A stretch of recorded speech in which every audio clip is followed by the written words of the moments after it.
Yo, what's up, everybody? Welcome to CRL Chart Request Live, the show where you provide the requests and we provide the charts.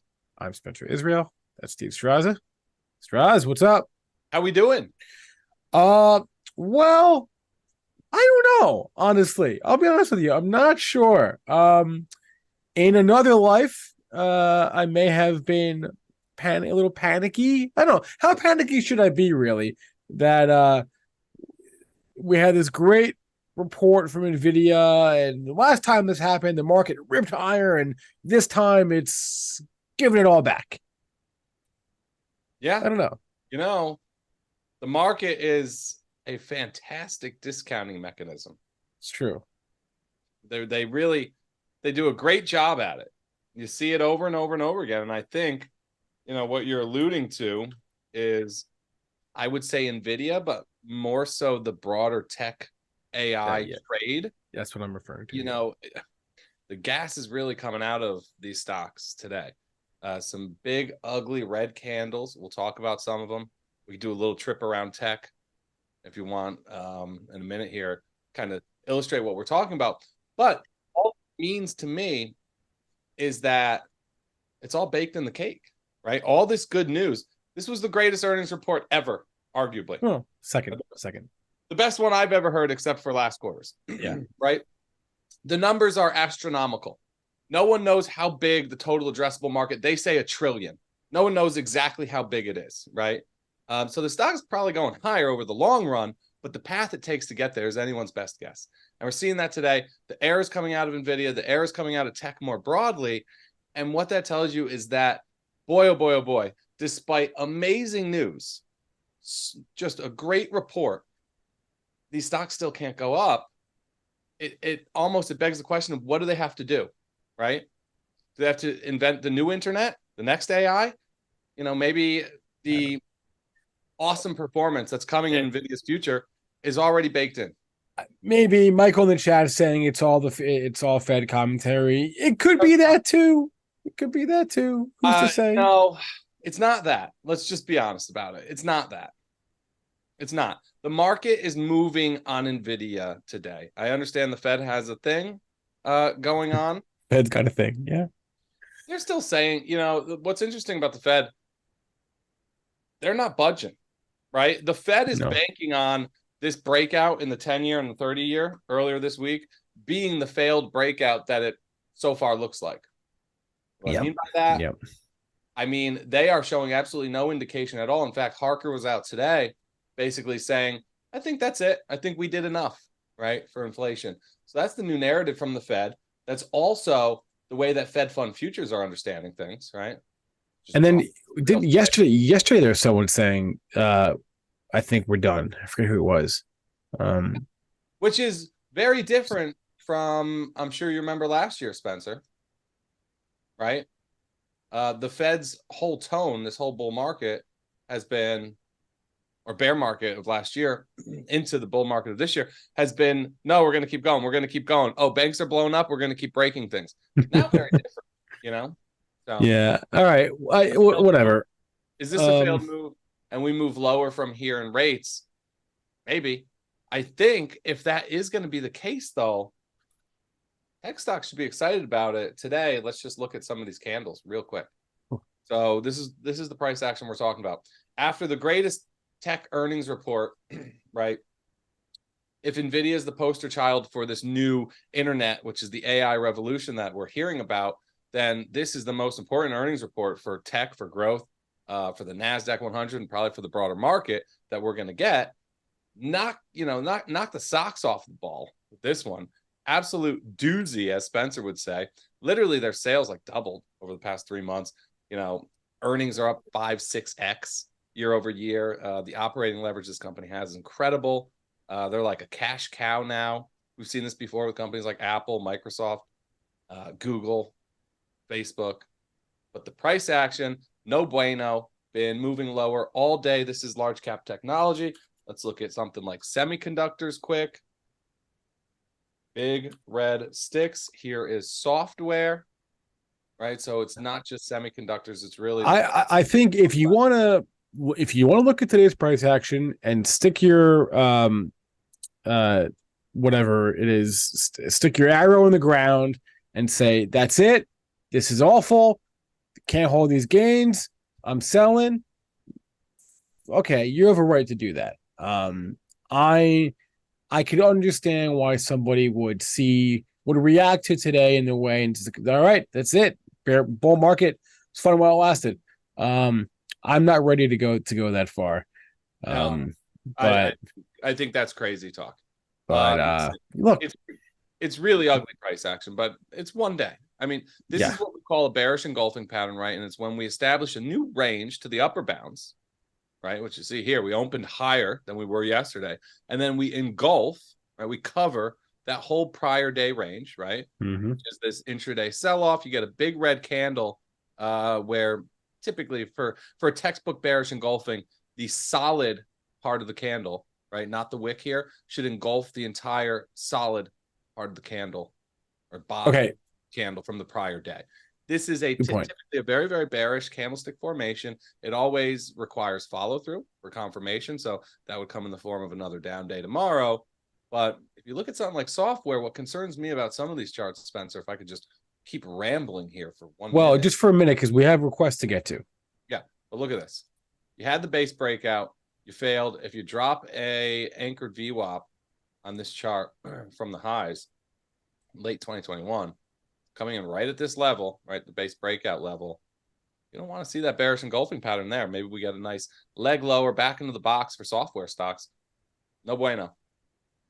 Okay, let's start with semis here. We got a request in our email. By the way, if you want a better chance of having your ticker or your request discussed on this show, email us questions at stockmarketmedia.com. We had one ACLS. This is a semi 20-year base. They're pointing out in this one. Sure does. Let's look at that base. Zoom out. We'll pull up the monthly chart here. Great. Pretty clean. Look at that. I already had it fibbed up for you. That's really good. Charts like this, right? You know, it's whoever's requesting this makes a great point.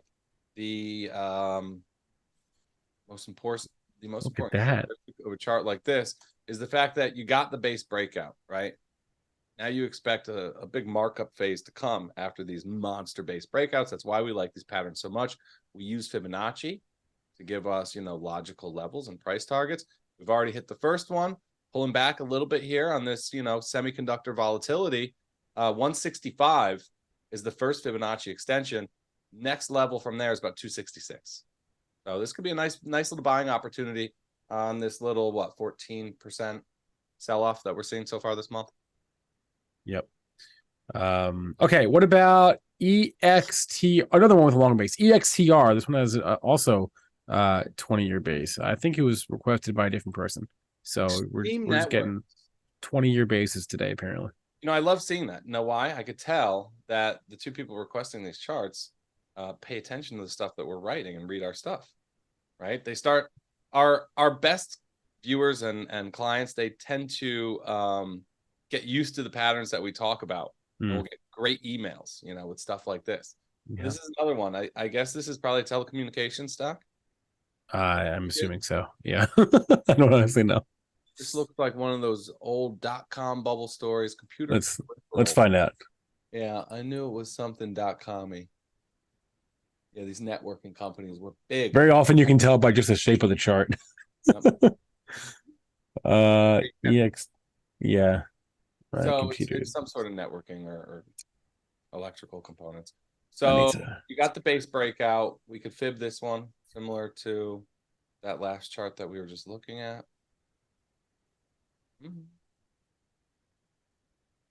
Not going to get it because the drawdown was too severe.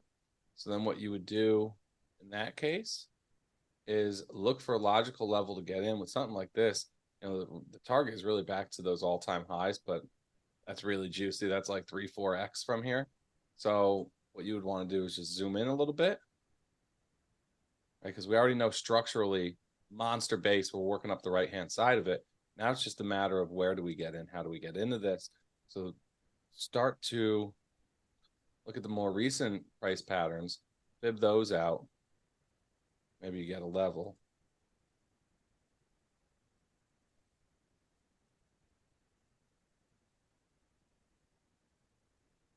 Let me ask you a question. Yeah. I was debating asking it now or saving it for tomorrow's show, or tomorrow's morning show. But these 20-year, patterns here. Big, right? Well, hold on. My question is, how much price memory is there really Yeah, from that's a great two question. decades ago? Right. So common criticism, Spencer. We've Right. we've got I just spent the last 60 seconds debating whether to ask it now or to oh, wait. it's a good question. Um, I would say the industry is mixed on the way different people view this things, technicians alike. Some people will tell you, yeah, it's too long. They will, right? I don't look at price history that long ago. I have simply looked at too many charts. I'm in the opposite camp, right? Right. I totally think even sometimes the longer the better. Let me just give you a quick example while I talk about this. I've simply seen way too many examples like this is large cap financials here. And again, this is for illustrative purposes, but financials used to be the most important sector. Seen way too much of this in my chart watching over the years, right? So when you see something like this is these 2007 highs coming back into play over and over and over again in XLF, right? So we ran up here in 2018, failed, reversed lower, ran back up here right before COVID, failed, crashed lower, finally got the breakout. Now, this old resistance level is becoming support. For me, it's as simple as this. I see these charts time and time and time again, over and over and over again. Yep. I know Yep. polarity is real. These levels keep coming into play. I don't overthink why, or if somebody from 20 years ago who bought XLF here, is remembering this $30 level now, right? And that's why it's working. Or if it's a self-fulfilling prophecy, oh, don't even say that to JC. I learned that the hard way. But I really don't care, right? Because it works. These levels work. And it's the same thing with Fibonacci. Some people will give you like really, really smart mathy answers about why Fibonacci works, and they'll start talking about sunflowers and art and Leonardo da Vinci. For me, it's just I see these levels work over and over and over again. They work for me. It's a big part of our process, and that's it. I don't need to overthink it at all. All right, let's go to the chat. We got a few tickers here. Michael's asking about ExxonMobil, which I have to confess, it's probably been a couple of weeks since I looked at that chart.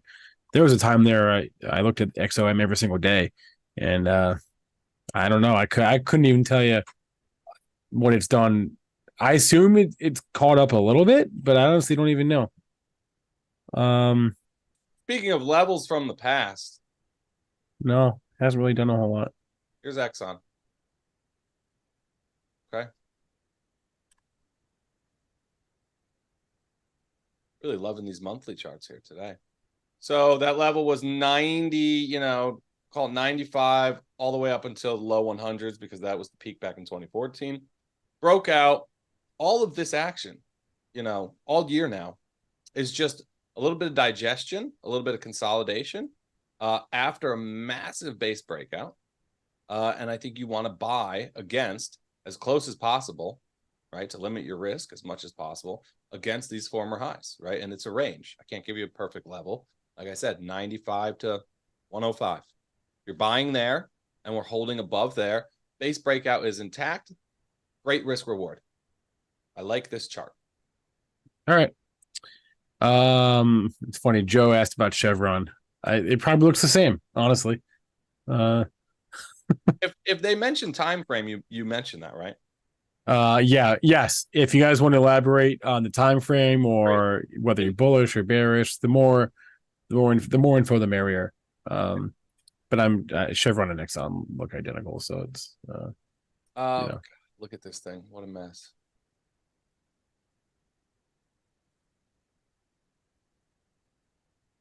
Similar, right? yeah, it's breakout back above those former highs. Again, this is a monthly, so being lazy in a way here, but the more you zoom out, the clearer you're going to see these trends, right? Big breakout, and now we're just consolidating. We're consolidating. We've been chopping around here since early 2022. right? If you're looking for a more tactical entry, I would zoom in. Maybe you can use some sort of Fibonacci retracement here, right? So if we zoom in on the daily, right? When do we buy something like this? Well, Yeah. Wait, did I just lose you? no, I'm right here. Okay, you're good. Okay, cool. Wait, question from the chat that's interesting from one hole. I wonder if they're in Jackson Hole. Steve, why do you look at the SPY over the futures? And I have my own thoughts on this, but you're more of a SPY guy. That's Why not is that? no. It's not I'm true. Okay, no, I'm looking at SPY when the market's open primarily, but that's uh that's my answer. my Yep. futures just as often. My futures charts you'll probably see are all a mess. No, no, that's my answer though. SPY during market hours, futures outside 9:30 to 4. I was That's what I. dropping in charts of Dow futures in the chat just yesterday. No, I'm always looking at them. It's just a Okay. time of day thing. Okay. Few questions. Vasilios is asking about, well, MicroStrategy and Mara we've talked about ad nauseum, but Clean Spark we have not talked about for I haven't talked about that stuff for a long time. CLSK, right? Is that it? Yeah. Yeah. Oh boy. How bad is it? Well, actually, it could be worse. Hey, that's not awful. I'm working with some real bad internet. We're having issues here today, so my apologies, everybody. All right. No, this isn't awful. No, look, the base. Look, a lot of times I will complain and say I really want a clean pattern, like with the clearest level where I could define my risk. But at the end of the day, it's really just the essence of the price structure that matters. What do I mean by that? Head and shoulders is a reversal pattern, right? At the end of the day, I don't care if it has a perfect, head and two equal shoulders. If it's a base, if it's a rounding bottom, it's a reversal pattern, right? They come in all different shapes and sizes. And I guess that's really the bigger point here. Just mark it up, make it overwhelmingly clear what I'm talking about. This is a base. Shaping up here very much in Clean Spark, right? You had a big downtrend. This one peaked early. We talk about how the most speculative stocks, if I knew nothing about this stock, I would tell you it's a growthy name. It's a hot stock, right? Because it peaked in January of 2021. The hottest stocks, IPO names, the ARC names, peaked in the first quarter. So that's totally what this is. We had a big prolonged downtrend starting on the left-hand side of the screen all the way over here until we bottomed, just late last year.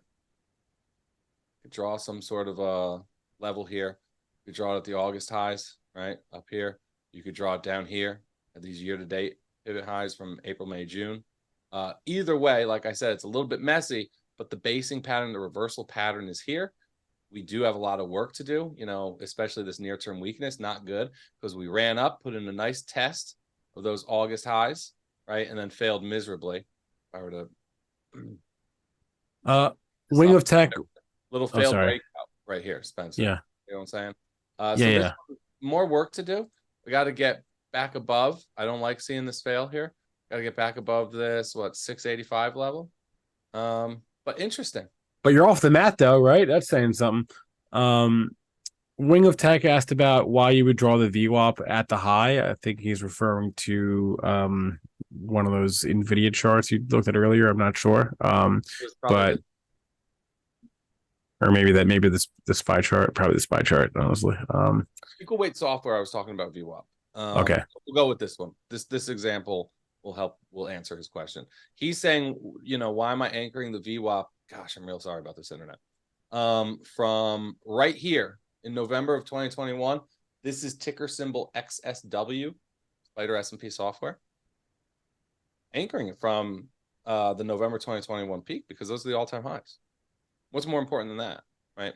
It tells me what the average position of anyone who purchased after the all-time highs, what kind of position that they're in right now, right? And average buyer coming off of those former highs, anybody who's buying down here, right? So it was underwater for a long, long time, and then holding this through this big mess, through this basing pattern, right? They got break even and then some, and now failed back below. Now the average buyer since the peak is back underwater. These VWAPs work great.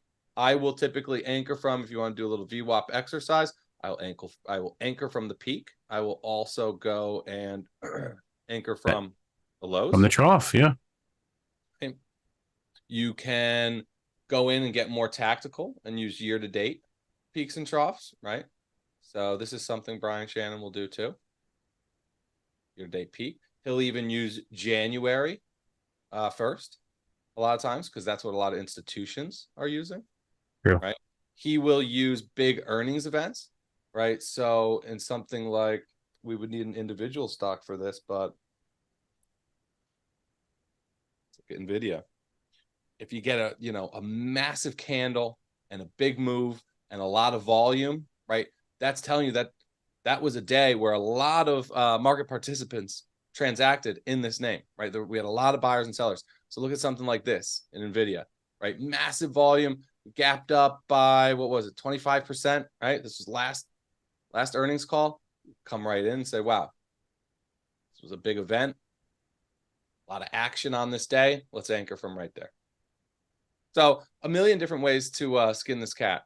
Brian Shannon is the best, and I just kind of tried to echo as best as I could some of the things that I've learned from him over the years. Okay, let's get to a couple more requests from the chat. CBRE. Who is this from? Jason? Energy. Jason Walcott? CBRE. Isn't this energy or is this real estate? Well, it looks like the Exxon in this Chevron charts. So it looks like oil, frankly. At least on the daily. No, it's real estate. Oh, well, it looks like oil. I don't know what that says. Hold on, there might be a reason. No. I also need to reboot like you. Should have rebooted like an hour ago. Long description on this one. All right, look, I don't love REITs here. They have been like leaders over the ultra short term. REITs haven't been terrible. Now, this one, unlike that sloppy base and clean spark we were just talking about, this is a lot cleaner. We got the 200-day moving average flattening out, curling higher, shown here in gray, right? Telling us that primary trend is ready to shift back to the upside. These, basically 3 tests of this clear resistance zone around upper 80s, right? 89, 88, right? If you go back to the August highs, maybe even 87. We're above that level. Yeah, I like this. Textbook reversal pattern. Let's see if we have some retracements. But with something like this, I would buy the breakout above the breakout level. Yeah, see, the fibs aren't helping us there. Don't need them. Buy the breakout above the breakout level right here. And you have 2 options for a price target. Either run it back to those all-time highs, which for me, that's very reasonable. 90 to 110. I'm about 20 points higher. That works, right? More than 20, almost 25%. Another strategy here for finding a price target would simply be to measure the size of the base, right? You take the upper bounds of the base here at, let's use 88, and then the lower bounds of the base at, let's say, 68 to make it easy math for me. $20, tack that on to the breakout level of 88. There you go. So what is that, 108? And guess what that does? Puts you right back at those old all-time highs. So Funny how that works out. Okay, let's do. I can almost see Wavy licking his chops over Citigroup. He wants to short Citi below the COVID lows, which frankly are in sight. Yeah, I don't hate it. What a disaster. I thought that this little coil here was going to resolve higher with the action that we were seeing from financials back in July. I put a trade on this back when I was in Asia. Did not work out. Basically, I just saw it getting tight here, right? Yeah. Well, a lot of these reversal patterns, right, were working higher. We talked about a couple of them that look similar today. So I was looking at something like this in Citi and saying, oh boy, catch-up trade. Maybe the financials are going to catch some relative strength here or some rotation. Got this little tight little triangle. Boom, boom, boom. It looked like we were getting ready to go. This is around where I bought it. Thought we were getting ready to go. I jumped it, failed, rolled over miserably. Like you said, now back at these October lows, and the COVID lows are coming into play. Yeah, wow. Yeah, that's probably where we're going, right? So this one's easy. You're looking for a short, then you got the, late 2022 lows here. Late 20. Yeah. Yeah, it's late 2022. Around $40 below there. COVID lows. What's your target? The last 14 years, this stock has been between 25 and 75, like 98% of the time, or like 99%. It's crazy. How range bound this thing has been since the crisis. Never quite could pull a JP Morgan, could it? You Oh like well. this answer? Yeah. Um Look, hold on. yeah. Talking about What's the market's trend. This was Citigroup, secular leader back in the 90s. This was like the bank to be in. Yeah. Really. All the way up to the mid 2000s. Rolled over here. This was the financial crisis. Sometimes they don't recover, Spencer. Sometimes they don't recover on a relative basis. New all-time lows for this stock. You know what? And I know that you're in a rush. I was doing some charting before. Wait. Before you leave City real fast, Yeah. I just had a realization. Do you know when City Field opened up? Where the Mets play? Like 2002. Like No. March 29th, 09. Oh, it was that later? Wow. Yeah, Okay. March 29th, 2009. The Mets opened up their brand new park. They get City Field as the brand name sponsor, and that was the top. Actually, it wasn't the top. That was frankly near the bottom, but it's been all sideways since then. So yeah, that's what you get. Bring Shea back. What do you think, Spencer? What are we doing here? Oh dear Lord. Wait, is that XLY? Is that XLY? This is Disney relative to consumer discretionary stocks. Right. And I know it's a communication stock. I know, but it never was. Okay, this is a new thing. Disney was always a discretionary stock. So we're charting it against its large cap consumer peers here. Couldn't pick a worse one. New all-time lows for Disney on a relative basis. Look, the only hope is spin-offs, right? And that's the only hope here, I think. So let's just cover it quick, because this massive top that we talked about, and everyone who's listening, I told Spencer he has to sell the stock if this top completes. I don't know. Is this a valid downside resolution? You don't have to do anything fancy here. This is a monthly line chart of Disney. I mean, come on, Spencer. I don't disagree with anything you're saying. Yikes. Yeah. All right, what else we got? We got any more, or are we wrapping this up? No, let's wrap it up here. There's a couple more. Yeah, fine. You want to do one more? We'll do AbbVie for Curtis. AbbVie, great name, big fan. Company does everything right fundamentally. It's a cash cow. Great when it comes to shareholder return. Big fat dividend. Always hiking it. Juicy dividend. Yeah. Juicy yield. When we end this video, I think my computer is just going to explode. But it's been range bound. It's been messy, right? Shown here, really evidenced best by the sideways 200-day moving average. Just waiting on some price data here. It'd be great if I could get the rest of this chart. But it's not just you. I also need to reboot. There we go. Don't need it, right? I mean, this is the current situation for a stock like AbbVie. Weird name, right? Do something like this. Okay. You want this 200-day moving average to be sloping higher, right? Look at this is when you want to be in the stock, when 200-day moving average is rising. Sideways, messy, all this chop in here. Let this range resolve itself. I'm sure that this stock will go on to make new highs. Probably have to be patient with it. This is like mega cap, slightly lower volatility than most. But look, the structure is there, right? Nice base breakout. Now we're just kind of consolidating, digesting those gains from 2021. All right. Nice chart. Hope that answered your question, Curtis. All right, that'll be a good place to wrap it up. As always, if you have requests for future shows, because the show airs every Tuesday, every Thursday, 1 p.m. Eastern time, send us an email. You can email us day or night. Email never closes, obviously. Questions at stockmarketmedia.com. If not, you can just hop in the chat, as people are wanting to do. So we'll be back on Tuesday. Don't forget to, hey, smash that like.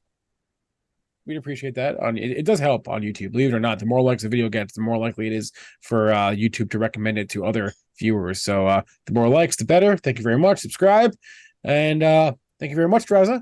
And we'll see you guys tomorrow morning. All right, this is fun. Thanks, Spencer. Peace.